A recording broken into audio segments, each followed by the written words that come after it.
If you get your languaging right, you can actually move through that sense of imperfection and kind of coach yourself out of a situation to be in action. Profmed Future Professional. Shared values, one future. I'm joined by Sophie Licht. Licht means light, and it's a perfect opportunity to shed some light on today's conversation around something known as Wabi-Sabi. I'm not going to give it away just yet, but today's guest is an international speaker, a coach. She's worked in multiple markets. She's a photographer, and she's captured some of the most incredible photography from various places around the world. Sophie, pleasure to have you. Thank you, Mike. Pleasure to have you too, and be here actually. And thank you for this beautiful introduction. Thank you. You've been in South Africa since 1995, originally from Belgium. Indeed, from Antwerp. Okay. So and tell me, let's get straight into it. Wabi-Sabi, what does that mean? So it's not wasabi. Everybody thinks that it's not the sushi time now. No, it does spice your life as well, but in a very different way. So Wabi-Sabi is actually a Japanese aesthetic philosophy that speaks to the beauty of imperfect, incomplete, and impermanent. And when I stumbled upon that article in a magazine while doing my coaching and my photography, I kind of said, this is my home, because my coaching speaks to imperfect, me in my journey, as well as my clients. And I also do a lot of work with business owners. So it's all around the theme of imperfect, incomplete, impermanent. And that's what I would like to maybe share with you today. And if I may, actually, if you see the slide over here, it says Wabi-Sabi is a view or thought of finding beauty in the imperfect. And that kind of encapsulates it, because the kintsugi art is also an aesthetic stemming from Wabi-Sabi, and it is about mending broken pieces with golden lacquer so that we can beautify and make the imperfect kind of count. The scar is beautiful. And can I just add something else?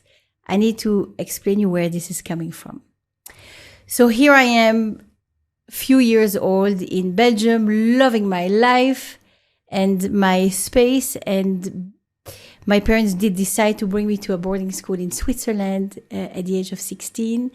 And it's one of the best schools in the world. I was super excited and scared to be there. And when kind of helicoptered in there, my parents like to throw me in the deep end. So picture me 14 years old with my bandana and my backpack.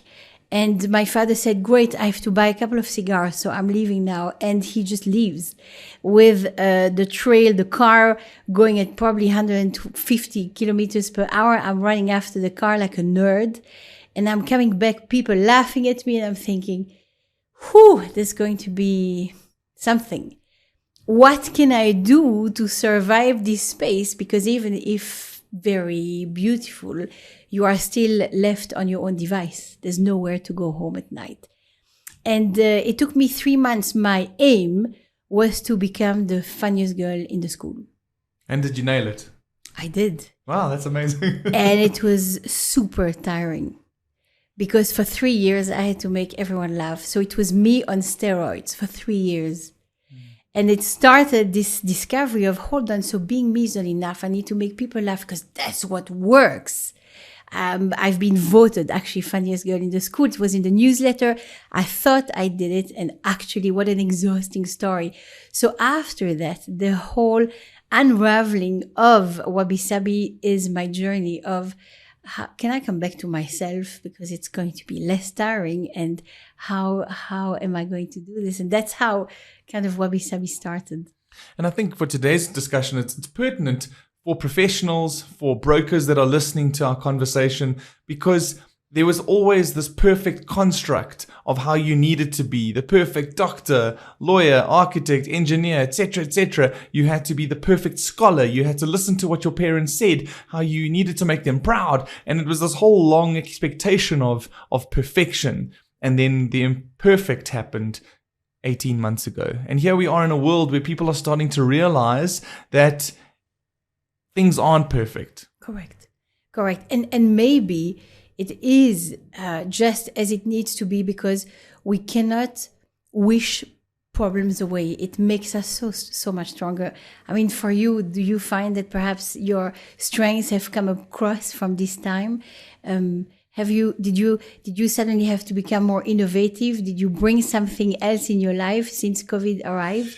Definitely. And I think, you've had to almost make certain sacrifices where you've had to say, okay, done is better than perfect at times. And you have to say, like, how can I be a better parent? How can I be a better business owner? How can I be a better partner? Like all these things, all these aspects of our lives kind of collided into a space where we said, what are the battles we have to win? What are the things we have to attain excellence at? And which of those things if I've done a good enough job, that's actually going to satisfy what I need as a person and what society needs for me in my contributions. Indeed. It's so well said, because in the business accelerator that I work for, when I work with business owners, with companies of all sizes, I can see how stuck they get with, it's not the perfect value proposition.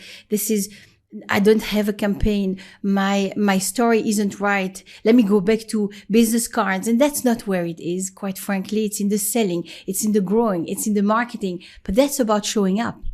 So it really is about completion versus perfection.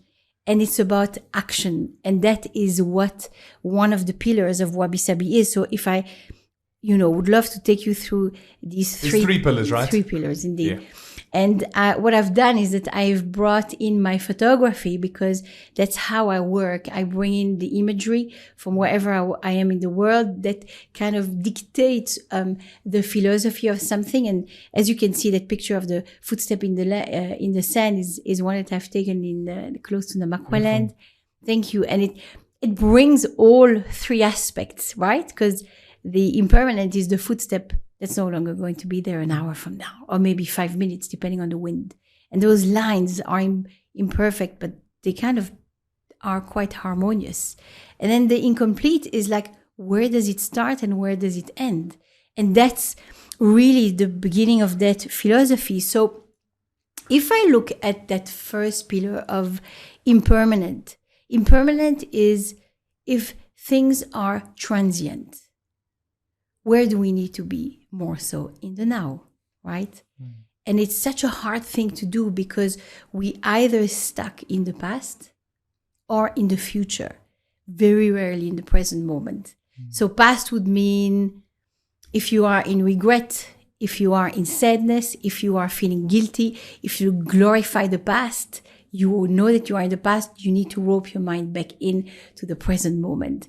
If you are in future, in worry, in anxiety, in this kind of tension, you know that you're future-based, you need to rope your mind back in. And it's something that I've learned at one of the courses, the Art of Living course that I've done. And I always remember this, because when you're in the present moment, I'm now with you and nothing else counts, nothing. And when I'm in my coaching sessions, I'm in that coaching session and nothing else counts. So we are in collections of now moments, right? Mm. And what I love about the present is actually the edge of the future. Let's think about this. But if we're stuck in any other spaces, we're not fully present. And that there's a tool that one can work with to work with impermanent. And the one is, as I've shown over here, is a sense of resiliency and emotional fitness. Now, resiliency have been spoken about a lot during COVID. It's kind of like people are a little bit worried and tired of that, might not really know what it stands for. So there are various aspects here. You have the 6 domains of resiliency. There's an app actually called Driven, and you are able to work through your resiliency with that app. But maybe one of the cornerstones of it is your vision, right? So clarity is power. When you know your outcome, you feel clear, you feel better with yourself and the world around you. You feel more resilient because you know that you're moving in the direction that you're choosing to. And that's what pandemic paralysis has given us, right? It's given us the fears and the anxiety and all of these like not in our tummy feelings because we don't know what the future looks like. Like we've lost our clarity. Everything that we knew or we thought we knew ceased to exist, even just basic social interactions. And I think if you talk specifically to the present is the only tense of reality, because this is what's happening now. The past, like you say, that can be super or it can be terrible, depending on how your mind reconstructs those memories. And the future, that is, you visualizing or looking forward to something that doesn't exist yet. So both of those future and past tenses are just made up in our minds, where it's the now that is what's actually happening. Exactly. And you know how we often say, like, change your story, change your life. It's about having a background that is strong enough in order to have a really cool foreground to move towards. It's kind of, your past does not have to equal your future unless you live in there. And it's very important and pertinent because, right, so COVID arrived, I'm saying it as if it's a guest that arrived, and maybe there's a better word in English, but since the arrival of COVID, it has intensified the fact that we are not in control. But truth is, Mike, we are not in control. We never are. So what it actually has done for us is brought us a bit of a reality check that we always need to be in the driver's seat of our lives and not be on automatic.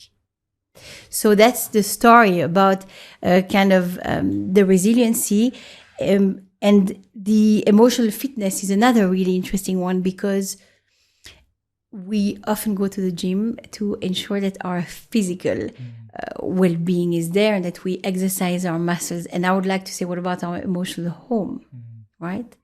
And emotional fitness is actually about being fit emotionally, and what is our recovery time when we have a setback. Yeah, and as South Africans, we don't like to talk about our feelings. We don't like to say there's anything wrong. So I think it's the one thing that's always a challenge, is to how do you ensure your mental wellness? Indeed. And that emotional fitness is about being resourceful. It is about bringing consciousness in so that we can see what our collection of habits are, and our belief systems, because that's kind of driving the biggest part of our subconscious mind. And without needing to become too philosophical or deep, we only 10% is consciousness. The rest is subconscious.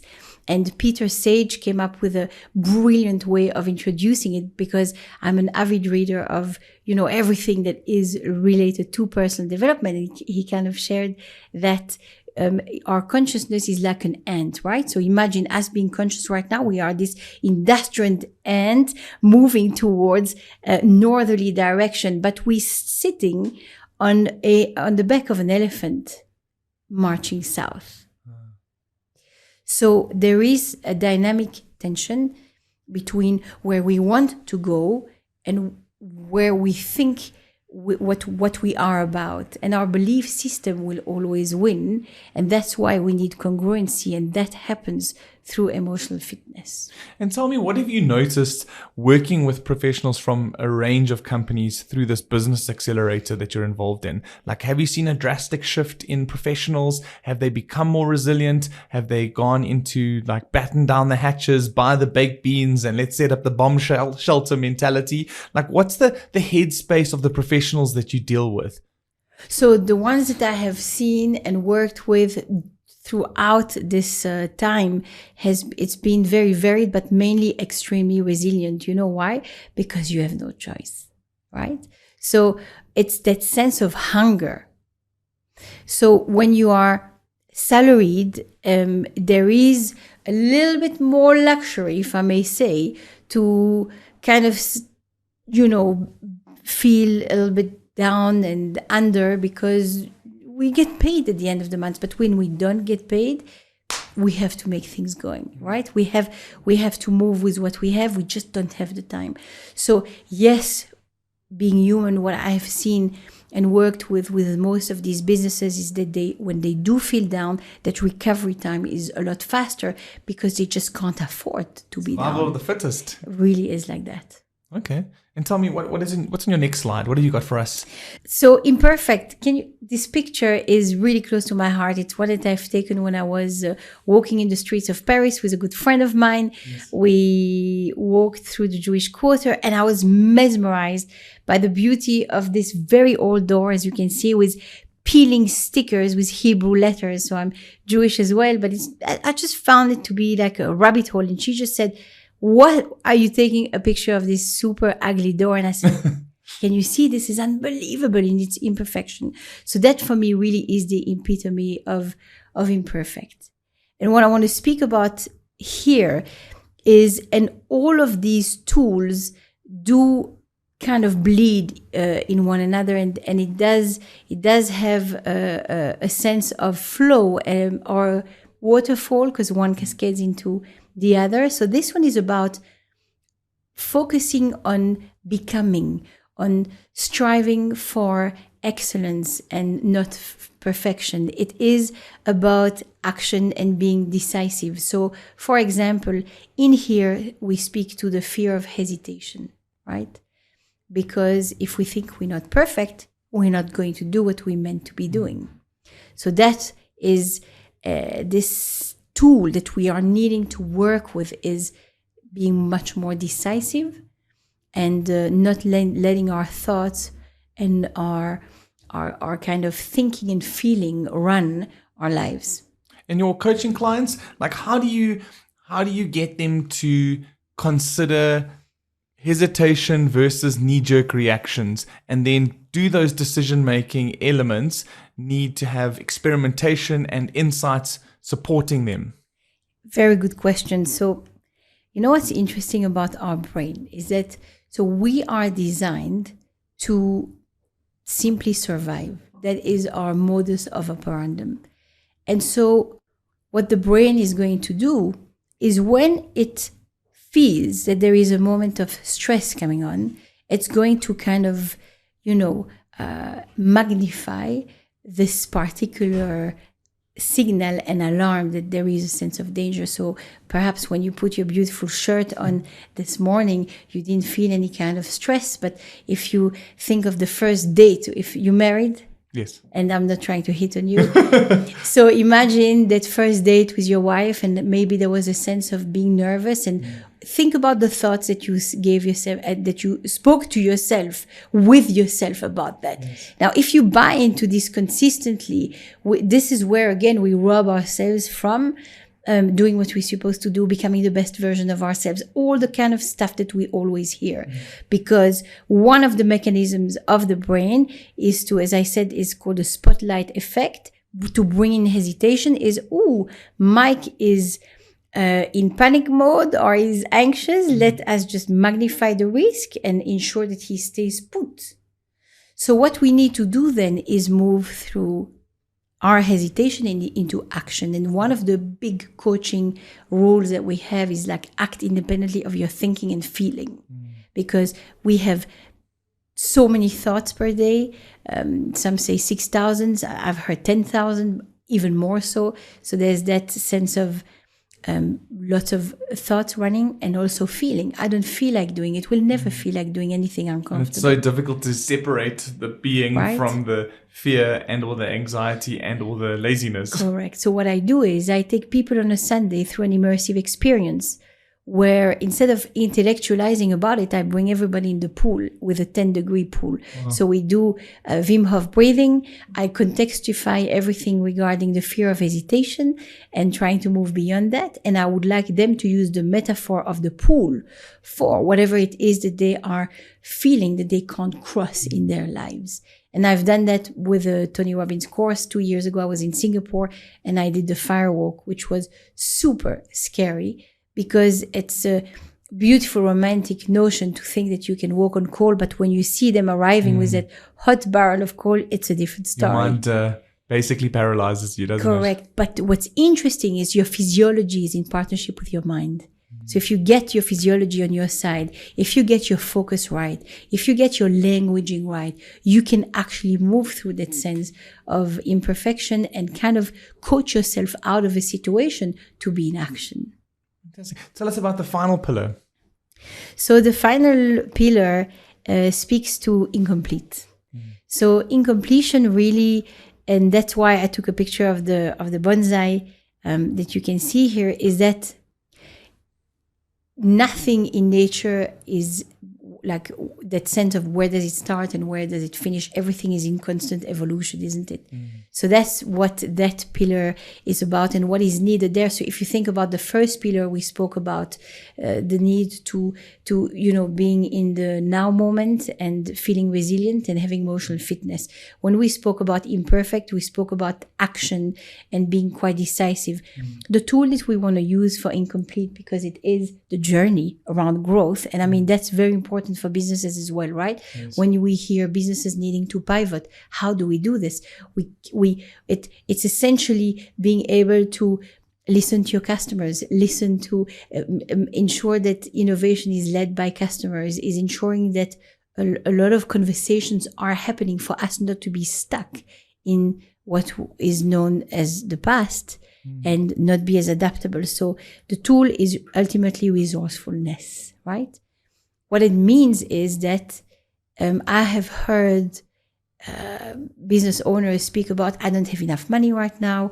We don't have enough, people to help us out. We don't have capacity. Instead of focusing on what is there and what we always have, which is a constant, is our resourcefulness.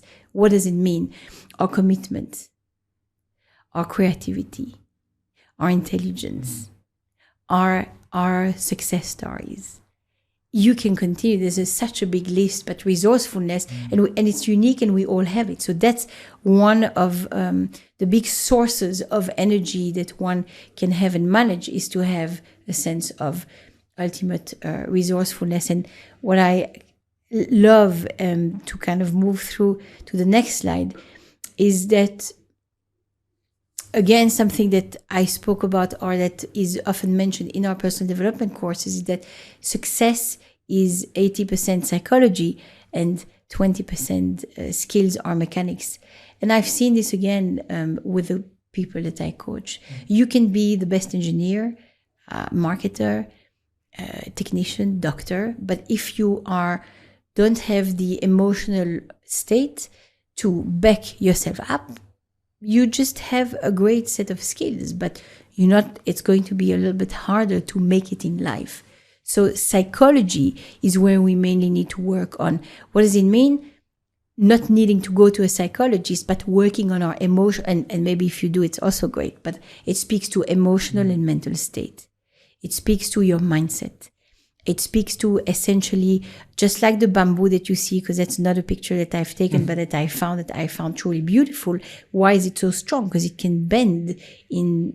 It's malleable, it's malleable with strong winds. So it's a pillar that really speaks to finding the strength within to deal with change and evolution and do more than just seeing change pass by. It's actually about being an active participant in the change, and being in a sense of transformation is even more proactive. Sophie, it's been fascinating. Thank you so much for joining me today. I think that's the key outtake for me for today, is that there is no perfect. There is just only imperfect perfection. Sophie Licht, you've been an absolute star on the show today. Thank you. Thank you so much. Thank you so much, Mike. Thank you. Profmed Future Professional. Shared values, one future.